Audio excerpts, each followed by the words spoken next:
when I listened to this tape, I couldn't believe it. And every time I listen to it, I still can't believe it.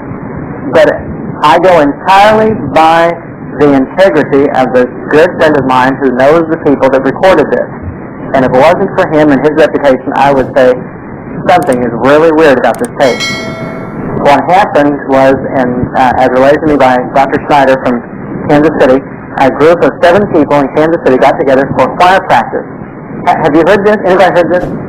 Okay, a few people have. Everywhere I go around the country, 1 or 2 people have heard it, or have heard about it. But this is the tape of it. 7 people got together for choir practice in a church in Kansas City, and they were checking the sound equipment and their harmony. And they sang the chorus, Hallelujah, through. They paused, and then they sang it through again. That was it, a cappella, no instrument. And when they started playing it back, they thought something went wrong with the system until they realized that there were thousands of voices singing with them. There was a harp, bass guitar, trumpets, all sorts of things in there. And then during the time that they had paused, there's a solo, which none of them sang.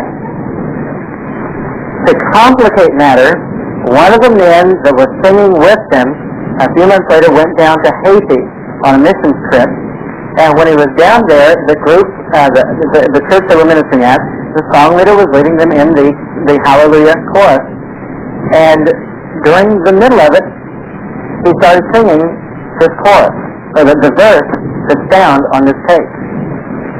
And he went up to the song director afterwards, who didn't speak any English, and asked him where he got the words to that verse that he sang. And he said, I didn't sing a verse. How can you explain it? You can't.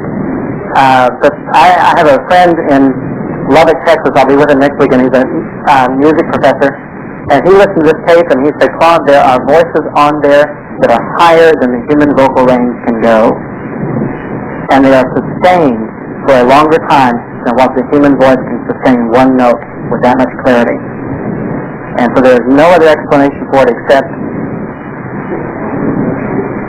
supernatural.